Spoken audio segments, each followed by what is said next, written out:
Welcome, everyone. I want to invite Ambassador Norland to turn on his camera, as well as Dr. Ann Stevens.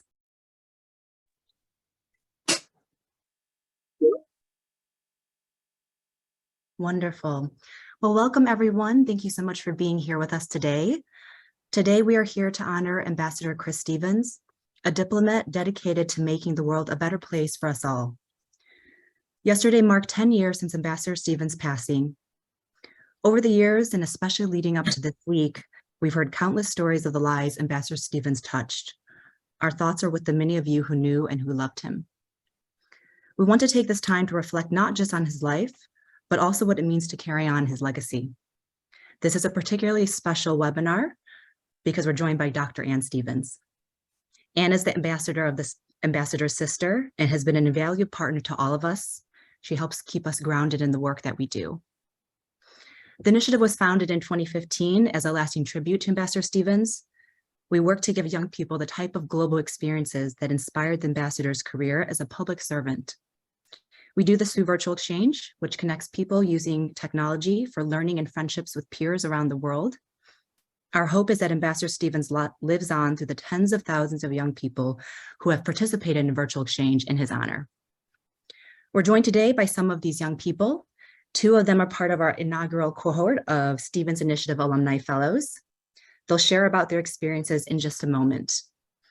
If you're inspired by their stories and want to bring virtual exchange to young people in your community, please do visit the Engage page on our website. Now I'd like to introduce Ambassador Richard Norland, U.S. Special Envoy for Libya, where Ambassador Stevens dedicated much of his diplomatic career. Ambassador Norland was born in Morocco, where Ambassador Stevens served in the Peace Corps and joined the Foreign Service in 1980. In addition to Libya, he served as U.S. Ambassador to Georgia and U.S. Ambassador to Uzbekistan. Ambassador Norland most recently served as the Foreign Policy Advisor to the Chairman of the Joint Chiefs of Staff, General Joseph Dunford. We're grateful to have Ambassador Norland with us today, and I'll now turn it over to him. Well, thank you very much, Christine, and thank you, Ann. It's truly an honor as a colleague of Chris's in the Foreign Service to be part of this occasion. I met Chris in, I want to say, 2011 or 2012. It was he was back in Washington, and he gave a set of remarks at the National War College on Libya, and I went up to him afterwards and we chatted a little bit. His insights were just so pointed and thoughtful, and he exuded hope about a place that was really going through a very, very difficult time. And to learn not long afterwards about what happened was just a shock, of course, to all of the Foreign Service community and to myself as well. As you can imagine, yesterday, a lot of us spent some time thinking about Chris and about Sean Smith and Glenn Doherty and Tyrone Woods. We had done an event in Tunis a few days earlier. I'm in Washington right now, but before leaving Tunis, we did an event to mark Chris's memory. And, for all of us who were there, it was very meaningful. I was telling somebody a little earlier, I had planned to go to Benghazi the week before, and our plan was to lay some flowers at the site of the attack. But unfortunately, the surveillance drone that goes out ahead of our visits was shot down, and so we had to cancel the trip. But it was very special that yesterday the Italian consul general in Benghazi, just totally on his own, went to that location and laid some flowers. And there are some pictures that are on our website, and Ann Pirelli can circulate those. But there were many people who've been involved with Libya over the years in the diplomatic corps, not just the U.S. Foreign Service, who knew Chris, knew how committed he was to helping Libya succeed, and it was, I thought, very touching of our Italian colleague to mark that occasion.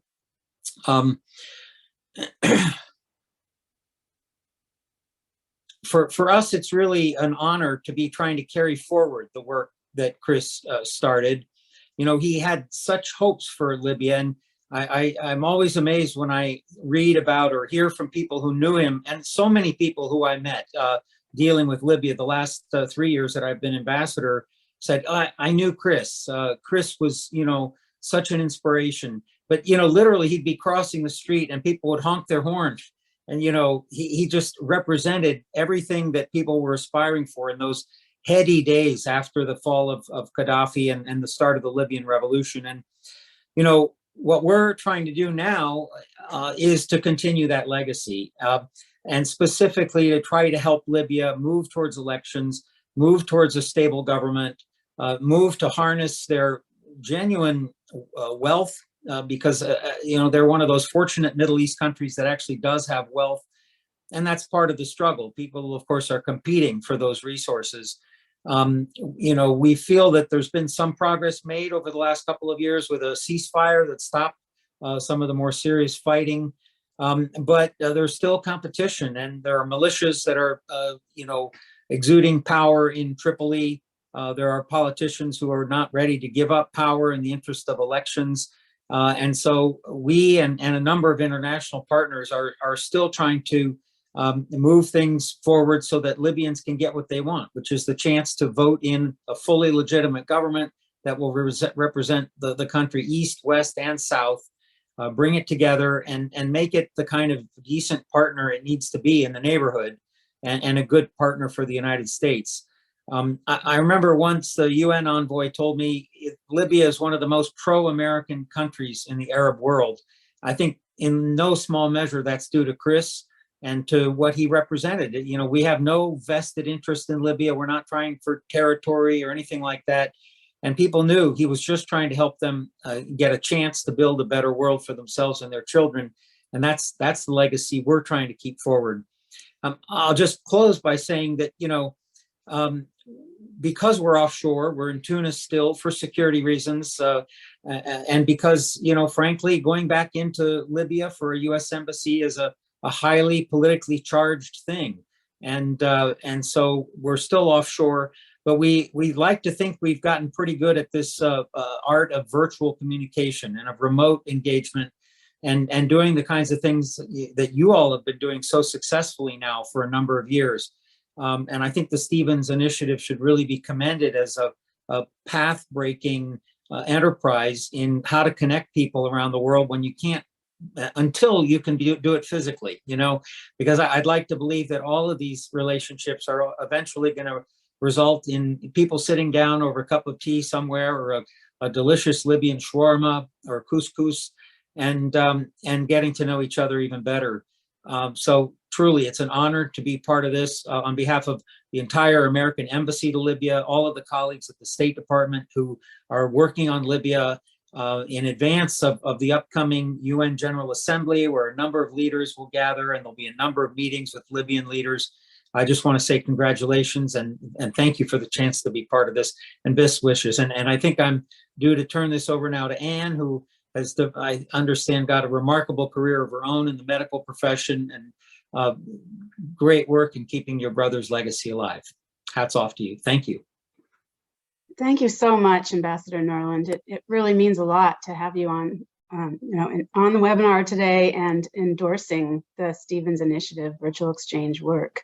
You really get it clearly. Your experience in culturally and very politically complex parts of the world have clearly given you an understanding of how important building relationships are. And great to hear that the Libyans are moving towards democracy again. I remember how excited Chris was when they held their first elections. I have a whole series of pictures of him visiting the the voting centers, and it was a very exciting time. So it gives me great pleasure and hope to hear that they're moving towards that again, and that we're champions for it, as Chris was. So I will be moderating the session with our alumni students today. And I just wanted to say a couple words about how our family kind of moved towards developing this initiative, and sort of where this came from.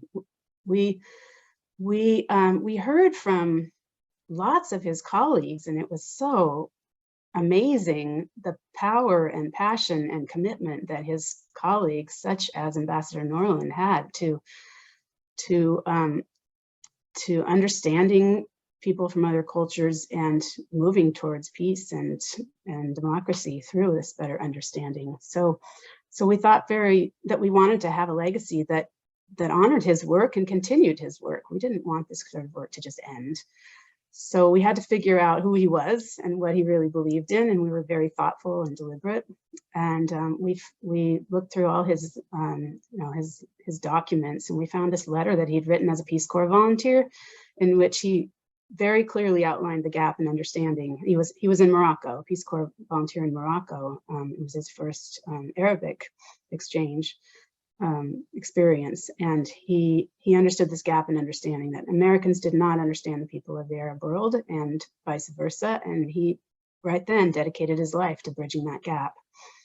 So we wanted this really important work, building bridges of understanding between the people of the United States and the Middle East and North Africa, to continue, but also to expand dramatically. And he valued listening, he valued learning through language, through art, history, through talking over a beer or couscous, mint tea. Yes, indeed.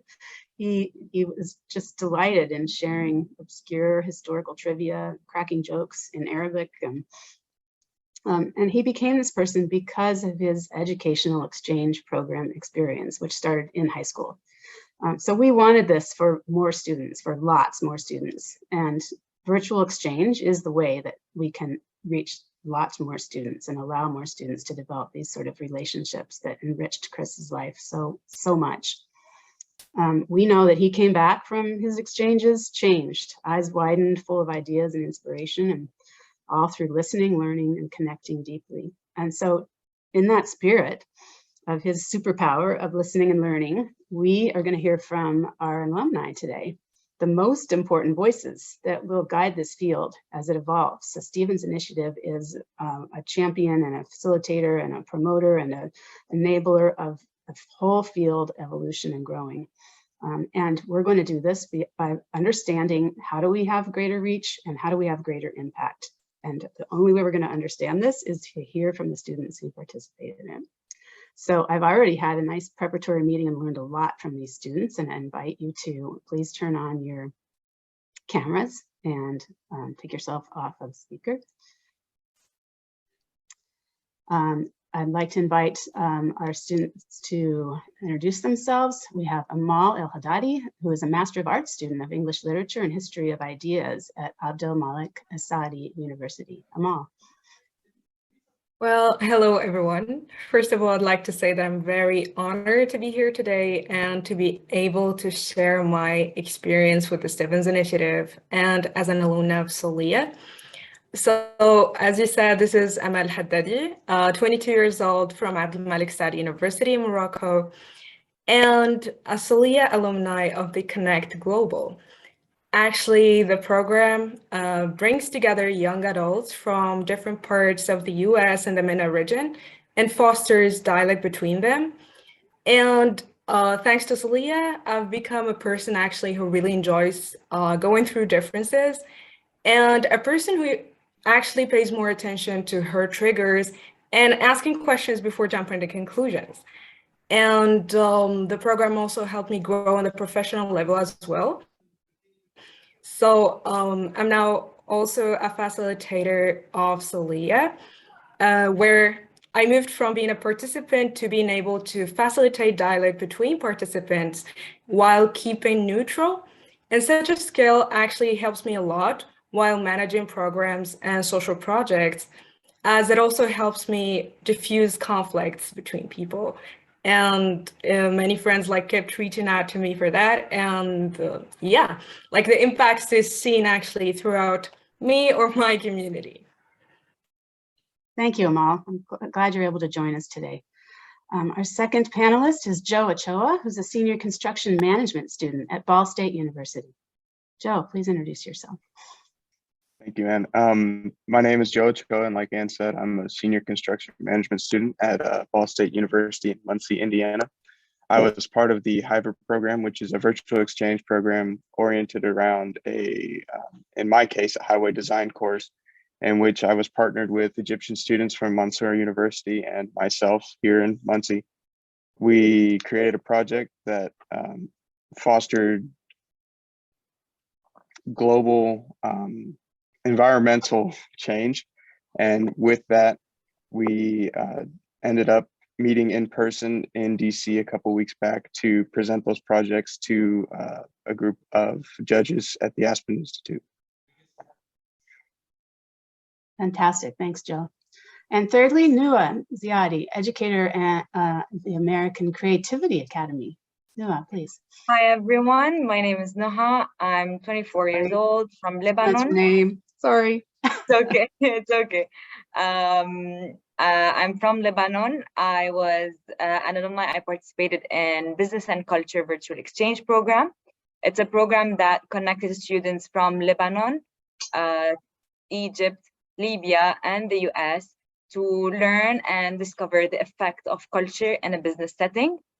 The program allowed me to meet people from different cultures and discover how much virtual exchange is beneficial to everyone and how eye-opening any experience with different cultures can be.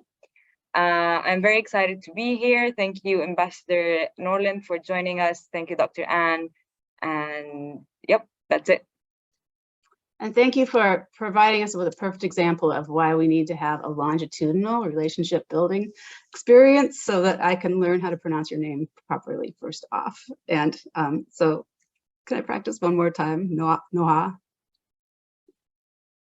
Is that correct? Yep, almost there. Say it for me one more time. I'm so embarrassed. It's Naha. Naha. Thank you. Naha. Yes. Okay. So this is going to be fun. We're going to start with the first questions. And as an introduction, just talk a little about Brother, who believed in people-to-people educational exchange experiences. He just delighted in understanding and celebrating differences across our languages, across our cultures. These experiences during his school years, they set him on a career track to promote the values of shared, deep understanding of people and cultures different from the American experience. He did this through reading. He read all the time. He was a history major, and he just read in-depth history of the places wherever he went. Through traveling and through talking with lots of listening as a core to successful diplomacy in any relationship. So for example, so he already realized that Americans and the people from these MENA countries, as I mentioned, didn't understand each other very well. So he wanted to dedicate his life to helping us to understand and appreciate our differences. So the first question is, in addition to understanding what you had in common with other people, cultures, and countries during your virtual exchange experiences, what were some differences that you came across? And how did you learn to embrace those differences? Amal, would you like to start? Yeah. Well, one story that came vividly to my memory when I heard the question is once we had a discussion with the other participants in my virtual exchange, and I suggested the topic, like religion as a topic of discussion. Many of the participants felt very awkward towards the topic, and they straight away identified it as a taboo topic.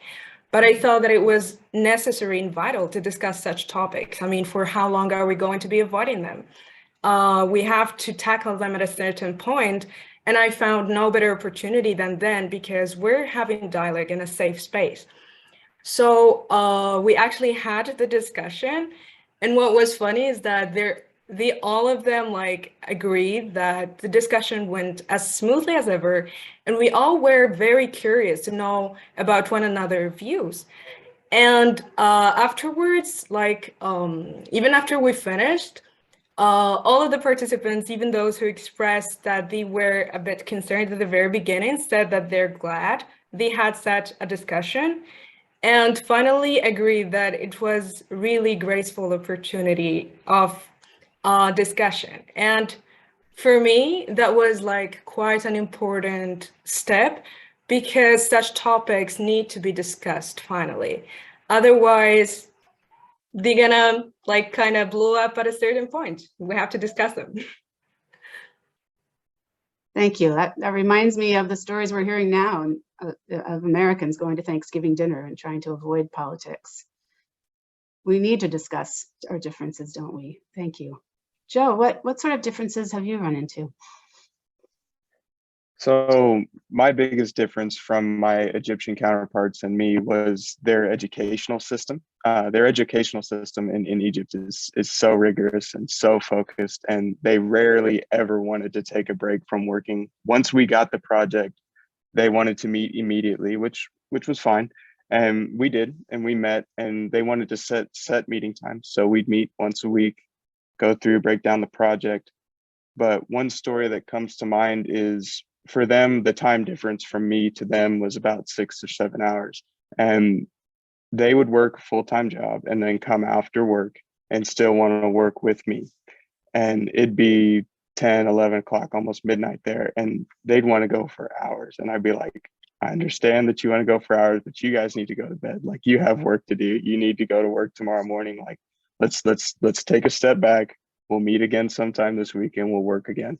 So they're very focused, and I appreciated that, because a lot of people here in the US are so different to that, especially the people that I work with here in classes. They just kind of want to wait until the last minute to do things. But compared to the Egyptians, they wanted to go now and to get it done. And I appreciated that, because sometimes I like to think that my work ethic is very similar. Wow. So you noticed this big difference between our cultures, but actually that difference was more like you yourself. That just points to how individual we all are. Yeah. Thanks, Joe. Nah, what differences did you experience? I think it's easy to come in to the virtual exchange expecting or looking for common aspects. You come in, you're like, I want to see how are we similar? How are we the same? This is the whole point of the virtual exchange. I want to see the world and find the common things, but you can't find the common without actually accepting the differences first.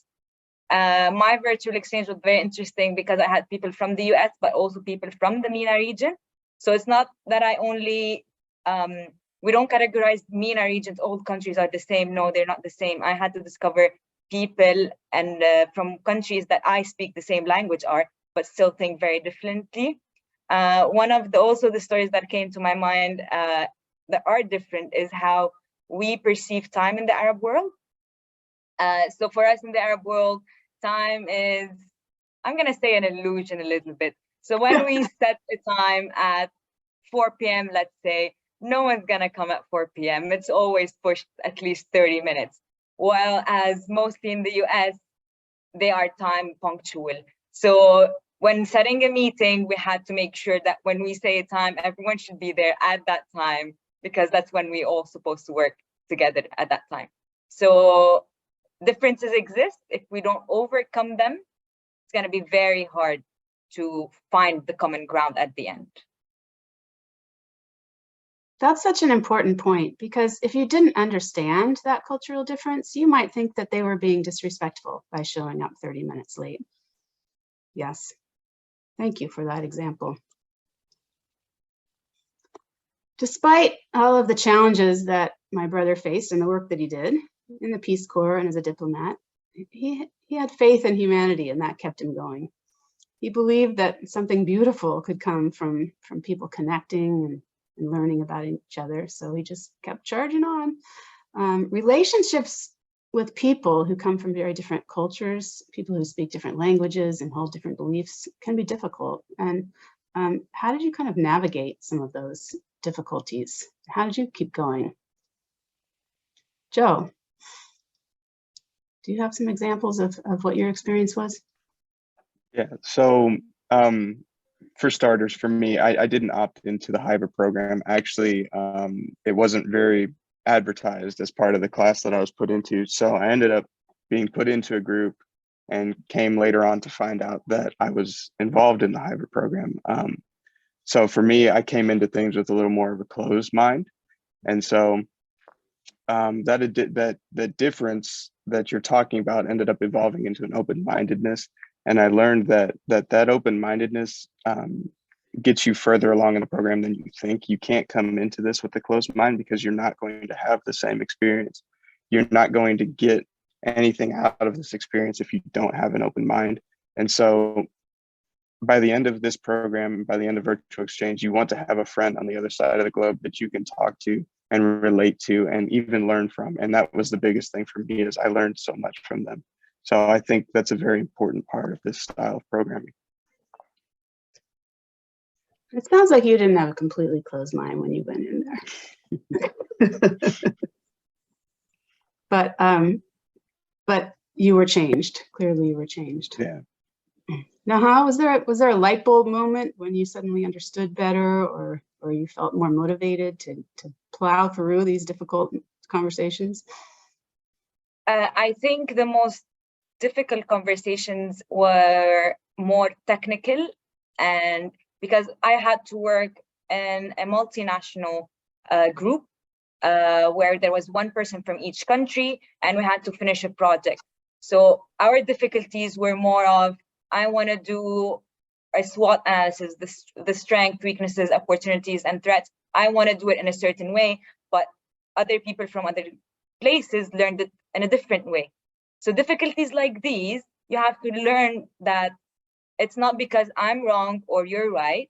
It's just we have different ways of doing the same thing, and we have to choose and understand that it's okay. You can do your own thing and just explain to me how you're doing it so that I understand. Maybe I can do it too. In my university, because I graduated from the American University of Beirut, I was educated in a very Americanized way. The same thing happened with the people coming from Egypt, because they were also from the American University of Cairo. But the people we had from Libya, they didn't have this Americanized background, because it was an organization. So it was a little bit difficult to find common ground, again, between all of us, where we all agree, this is how we're gonna do this, or just split things and each person can do their own thing. I think that's it.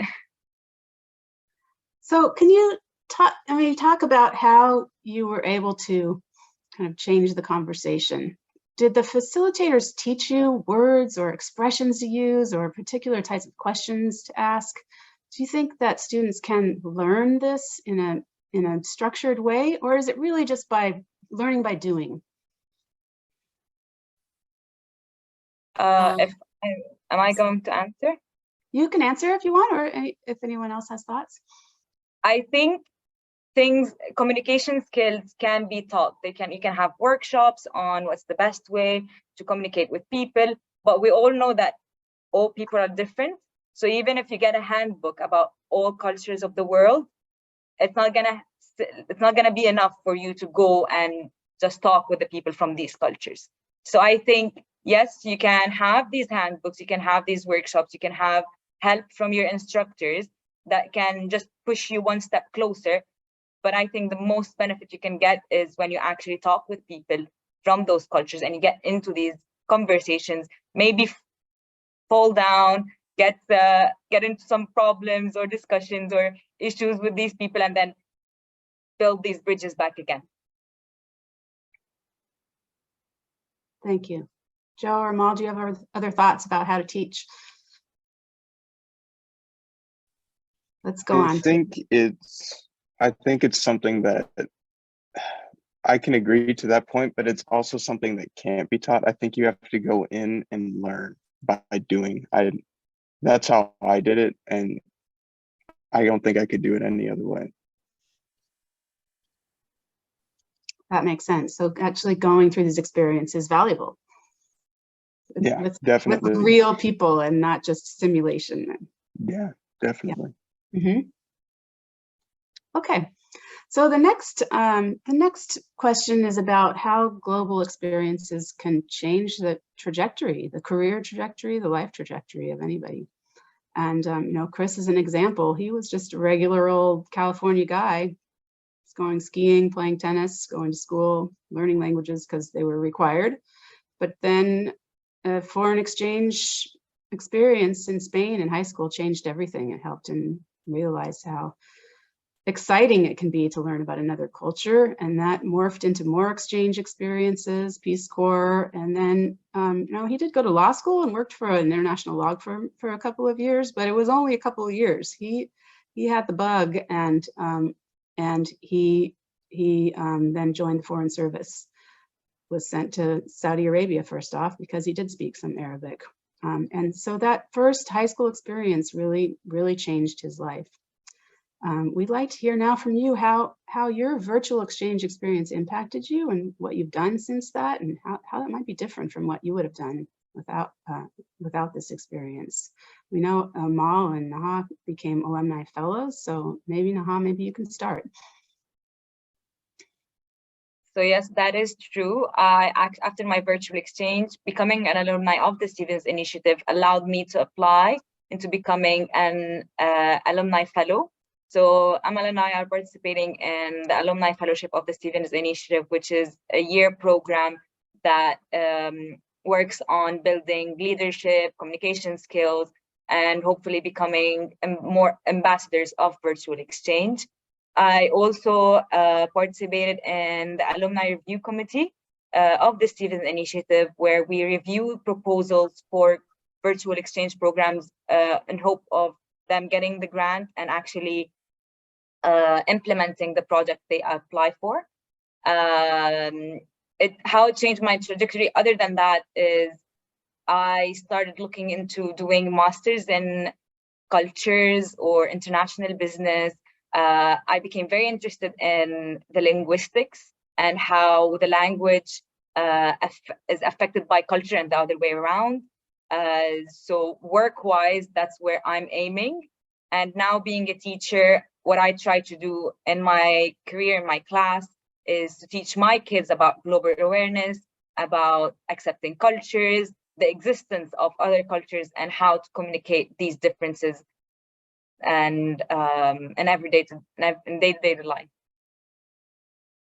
So you've really incorporated this new philosophy into your own teaching. That's wonderful. Amal, can you tell us about what you're doing? Actually, before participating in the virtual exchange, I was running two things in parallel. So I was teaching, and at the same time, I was coordinating and managing social projects. But after I participated in the virtual exchange, I got much interested in facilitation as well, and I've took the facilitation training. And afterwards, I saw myself very much working in an international setting. So I'm focusing now more on the aspect of project management and coordination and such projects that would help young adults improve their skills. And thanks to Celia, I've been able to apply for the Stevens Initiative Fellowship. And as Noah said, now we are fellows of the Stevens Initiative. And that also helped us improve our leadership skills and intercultural communication skills. And other than that, it helped me actually see the career I want to work in, because we're now working on implementing a project. For ours, it's about global citizenship, and it would be targeted towards people from my community, specifically Morocco, and also from the community of the two other fellows from Iraq and the US.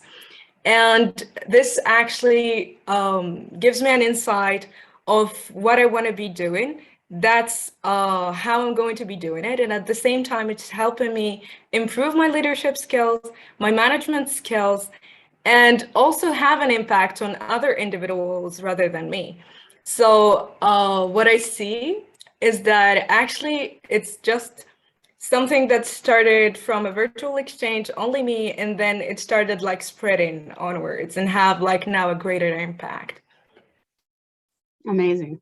Joe, how has your experience impacted your future, your plans and your career plans? So, like I said, my Hiver experience was oriented around a highway design course. And so my peer in Egypt, he was actually a pavement design engineer. And so it gave me exposure to what it'd be like to actually work in that industry and in that field specifically. And I was actually given the opportunity to take an internship in highway construction. Although I ended up passing on that internship, it allowed me to think about that more and to think about that as an opportunity and as a path in my career. And who knows, maybe someday I will end up doing highway construction. So, Wow, that's really cool. I wanted to ask you about how relationships with one person can change your whole view of a culture or a country. We obviously have an image problem in America, and Chris was working to combat that. One of the stories that's part of his lore is how he was out in the countryside in Libya and came upon a family and invited them to take a picture with him, but the son was very suspicious and very negative towards Americans, so he wouldn't participate. And so Chris just kept chatting with the rest of the family. And then at the end, this suspicious son presented Chris with a bouquet of flowers. And he said, "This is because you are so respectful to my father." So I feel like that one interaction with a family changed the view of America, this one student, this one young person. So how have you had any experiences in which with relationship with one person led to your change in your view of how you think about a whole community or culture? Amal? Well, it was actually through my facilitation experience of one semester of the Connect Global with Solia, where I was really like blown up by one realization. And it was like when I was facilitating, we had many American participants, and they all started sharing their like the issues they're facing, the problems they're struggling from. And then what I had in mind beforehand is that, oh, America, it's a great country, it's very advanced, and I mean, yeah, they wouldn't have that great of an issue, you know. But afterwards, like after I started hearing all those interactions, I was just like, oh my God, like we're all the same in a way, like we're all kind of struggling. We're all having problems. And there is actually a serious effort needs to be done in order to help one another grow. Because sometimes maybe what I'm struggling from in my community can be something that is already solved by other people. So I might need their expertise in that, and vice versa. It's an exchange opportunity where we can that can help us actually grow personally, but at the same time, it can help us as maybe young leaders to also help our communities grow. By learning from each other. Thank you. That's beautiful. Naha, do you have an example of how a relationship with one person may have changed your views? Yes, for me, it's the same culture that changed as Amal. So in my virtual exchange, we got invited to the embassy of US in Lebanon, and we got to visit the ambassador of US in Lebanon. And when we went there, we met the ambassador. There was a small buffet, if I can say, and it was all cooked by the ambassador herself. Amazing. And the food was delicious. And I just felt that how humble she can be, being an ambassador in a foreign country, having all this power, and yet she made sure to cook all the food herself with her hands. And what we see in movies and TV series that Americans like or about fast food, ordering food, so maybe like they don't know how to cook. So to see that, it's like, oh, that's good food. That's really good food. Oh no, you really thought we ate at McDonald's every day? Oh no. No, definitely not. But she chose to cook instead of ordering catering instead. That's how she showed her culture to us. And I really appreciated that. Wow. That's eye-opening for me. The last question I'm really excited about, this brings us back to why we need to listen to you all. And that is, what would you do differently with your virtual exchange? And Naha, I'm going to start with you. As I mentioned at some Sorry. point, yes. As I mentioned at some point, we had to do a project in a multinational group. What I would change is if we were assigned as groups at the beginning of the course, because at the beginning of the course was mostly case studies, but within one country, not multinational. We only got to meet other people and discuss actually together, have cross-cultural communication by the end of the semester. And because we had a project to do and deadlines to meet, it wasn't enough time to have those experiences and share and learn to the maximum about the other people. I wished we had more multinational encounters, if I can say, that would help me get to know my partners better, or even people who are participating in the virtual exchange in other countries. So more personal or small group encounters with more countries. You say multinational, but that just means any. Yes, any, because we had 3 Thanks. more, or we are 4 in total. So within these it's fine. Thank you. Amal, what would you do differently? Actually, my experience was quite different to Nuha's. So we were a group and we were actually having dialect sessions and also some materials that we read eventually to prepare for our discussion sessions. But at the same time, we had like an interview to conduct in our communities and share those views with other participants. But what I would have done differently is that I really would have liked to have a project that we work on all together, because that would help us actually connect on a more deeper level rather than having like only dialect sessions. Actually working on something mutual would help us, discover those things that would show up only when we're working together in something, because sometimes dialogue is not enough. Meanwhile, like going somewhere with someone else or working on something together, that would show you more of that person. Thank you. And Joe, what are your thoughts? So for me, my virtual exchange ended with an in-person trip to DC to visit the Aspen Institute. And it really wasn't until I spent time with my Egyptian peers that I ended up forming a relationship with them. And so I wish I would have taken the time sooner to form that relationship with them virtually, because not all virtual exchange experiences end with an in-person component. And so during that time, I got to know them more, and we spent an entire week together in DC exploring and looking at all the sites and just forming a relationship that I never would have thought to form over Zoom had we not had this in-person experience. Thanks.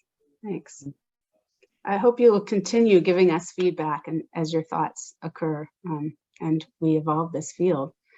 We're going to move on now to a question and answer session. We have quite a few participants, and we invite all participants to submit questions in the chat, in the question and answer chat part of the Zoom. So the first question is really related to what we've just been talking about, and that is, how can institutions better prepare students to succeed in virtual exchange? So, in the effort to make this better and better and better, what can the institutions do to help prepare students? And I'm just going to open this up, whoever has thoughts. I think one way they could make it better is to better, I guess, advertise what the virtual exchange experience is going to be. Because at least on my end, it really wasn't put out as a virtual exchange experience. It was just put out as an elective class. And so I feel like if they would have told us that we'd get to know and meet these people from a whole nother culture that we'd get to learn from, I feel like I would have been more, I guess, I'm trying to think of a word, more ready to put myself into the virtual exchange program, as opposed to how I did end up getting involved in virtual exchange. So you didn't really even know till the class started what it was? Yeah, we had no idea until there were, I think, 40 or 50 something Egyptian students in the Zoom call with us, and we were like, whoa. So it was really crazy. So that would take place in the class description, or I mean, sounds like we need just more general awareness about what this is. Yeah, Broader student definitely. audience. So your school could have made a more a clearer class description, but also how could an institution make it more broadly known? I mean, that's one class description among thousands, I imagine. Oh, definitely. I feel like for us, at least here in our building, we have a set building for construction management and interior design, which this course was open to both interior design and construction management students. There's plenty of bulletin boards, flyer posters. We could post them in. I mean, there's tons of bulletin boards everywhere that if we had flyers, we could have posted these and said, open to all CAP students, construction management, architectural, interior design, something along that line definitely would have been very beneficial, I feel like, to gaining numbers on our end of the virtual exchange. Thank you. That's important. Aha, what do you think? Yeah, I think for me, how my virtual exchange was advertised, I think it will have solved Joe's problem, because my virtual exchange was actually very advertised. It was posted on TV screens and our faculty, and the business faculty, which the course was open for, and it's clearly stated that there are people from other universities, from other countries, and that's what actually excited me for going to the course. And the professor was known who was gonna proctor the course, so you could have easily emailed her and talked with the professor and gave all the information we needed. But I think the whole virtual exchange is new. So even then, when I read it and I thought, oh, that's amazing, but I didn't know how it's gonna be. So maybe if the virtual exchange idea can be introduced in normal courses, just to be talked about, not actually implemented, but talk that people are doing this nowadays. And for example, in my university, we have to take civilization course. Maybe that can be incorporated in these courses. Virtual exchange can be anywhere. It would be very interesting if it starts becoming part of the syllabus of how you can incorporate different subjects into virtual exchange. That's interesting. And I think that all three of you have made it clear that this is not just an experience for students, of language, not just for American Arabic students, for example, but this is applicable to every area of business, design, construction, everything. So I like that idea of incorporating a part of every type of course could have a virtual exchange component to it. Actually, I wanted to share also the way how the American Language Center actually implemented SOLIA. And because SOLIA is a virtual exchange, and then the American Language Center was like a host institution, and it advertised it through social media. But at the same time, the work they've done was really complimentary and exemplary for me, because what we used to have is that at the very beginning, there was a sort of guidance of what virtual exchange is, what is intercultural communication, and how to ask actually questions. So that was a very great component in there, to focus on the questions, to ask others, to have a very beneficial dialogue. And we'd have session after each virtual meeting where we meet all together because we were in different groups, and we'll actually share our learnings with one another. So instead of having only our experience, we'd also be learning from others and their experience and implement that all together. And by the end, we also had like previous participants of Solia who came and told us about their stories, because one of them now is a facilitator and a coach, and how she actually went through the process and like discovered a whole new, let's say, domain, if I may say that. So this is a great way that maybe institutions can take in order to advertise for virtual exchange and make it more more beneficial. Wow, and that just is amplifying your learnings. And the exchanges don't stop. There's the foreign exchange, Yeah, the definitely. internal exchange, and the vertical exchange with your predecessors. That's fantastic. There's another question that came on that I just love, and that is, do you have a favorite moment from your virtual exchange experience? Something that happened that just makes you smile. I think for me, oh, I'm sorry, go ahead. For me, it's when I went to the embassy, because we felt like VIP going in the doors when there was no one in the embassy because it was late at night. We got in cars and drove us in the embassy and went to the embassy, the ambassador's house. And I think that's a chance not anyone can get. I mean, you can go to the embassy, but you're not going to go to the ambassador's house. So that moment, my regret is that COVID hit and we didn't get to visit another time, because that was the plan. Yeah. Well, participating in these relationship building experiences opens doors, doesn't it? Joe, were you going to tell a story?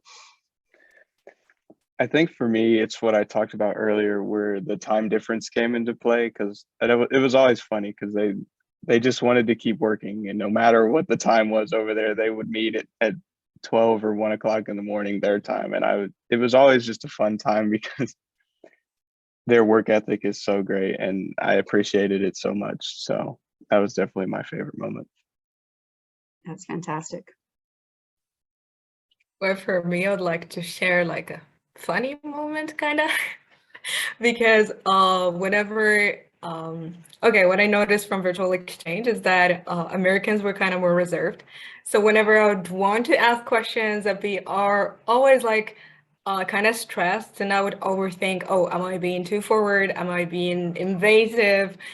Are my questions like, I don't know, are the people are like reserved because that's a personality trait, or it's a cultural thing? Like I was always overthinking that. But I put it to stop kind of when I actually made it clear to all the other participants and stated that I'm so sorry if I'm being too forward, but I'm curious about this and that, because I had to say it at one time. Otherwise, I would have kept overthinking it over and over and over. But it was nice to know from them that they had no problem towards questions, and that helped me actually proceed comfortably. So like, I would like to kind of throw an advice in here. So whenever there is a virtual exchange or an intercultural exchange, when you are afraid about something or concerned about something, just state it, and that would make it more easier. That's right. That's right. All kinds of styles of cultures and individuals, right? Well said. Well, thank you for those questions from our online participants. We're going to finish up with a rapid fire question. So really quickly, based on everything we talked about, what would your message be to other peers or educators who bring virtual exchange to young people about its value? What's the most important thing you want them to know? Amal. Actually, what I want to say is that connecting with the world and connecting with other people across different cultures helps us actually celebrate and embrace the differences that we have in the world. And it is actually very beneficial to learn more about yourself and your culture. So it's give and take kind of opportunity where you learn about yourself and you learn about the others. And difference is there actually just to help us grow. So either you're a participant who wants to participate in virtual exchange or who would want to implement virtual exchange, please do. Because it actually helps a lot in broadening the experience of the individual, and also in like really experiencing like a new horizon. Like there are other people who are capable of helping you, and you are capable of helping other, and humans are there for one another. It's beautiful. Joe. So for me, it's pretty simple. Just be open to building relationships with people you never thought you would. Be open. And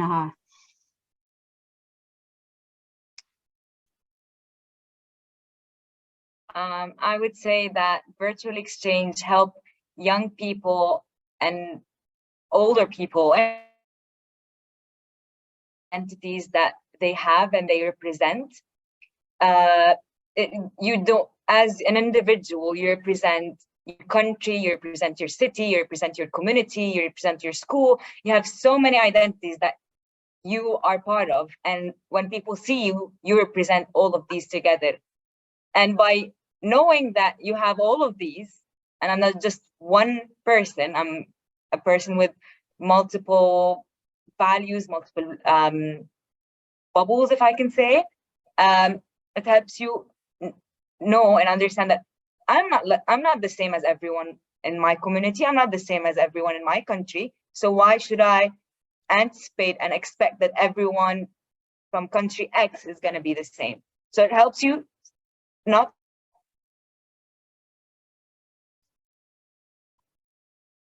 uh-oh, I think we're losing you, unfortunately. Well, thank you so much. Those are really powerful messages, and I know they're resonating with other students. As we close out, I want to thank the three panelists who shared yourselves with us today, and all of our participants, students and educators who are working with us to build these bridges that my brother started building, and we want to build millions of them together. So thank you, and I'll pass that on to Christine to close us out. I don't know what happened. Yeah, sorry, no, we've lost you. Haley, can someone on the team unvideo me or make my video work? I don't know how to say that. And I can just start speaking, but I did want to also acknowledge and thank all of our amazing partners, like the State Department, the US government, as well as the Bezos Family Foundation and the governments of Morocco and the UAE, in which some of these exchanges would not be possible. And we're so grateful for their support and continued partnership since the start of the initiative back in 2015. And I also want to thank, of course, Anne for helping to facilitate this webinar, and to Ambassador Norland who joined us, and to our amazing panelists. Everything that we heard today was just so powerful and inspiring, and we've heard the feedback, and we're going to work to improve, and we're going to work to continue to grow the field, and you're just such an inspiration to all of us. And for those of you who joined and gave those really thoughtful questions, thank you so much. And we also read the really heartfelt messages along the way too. So in closing, just thanks to everybody, and we look forward to staying connected. You can go to our website, stevensinitiative.org, and follow us on social, Stevens INIT, and onward and upward from here. Thank you, everybody. Onward. Yes. Take care, everyone. Bye-bye. Bye.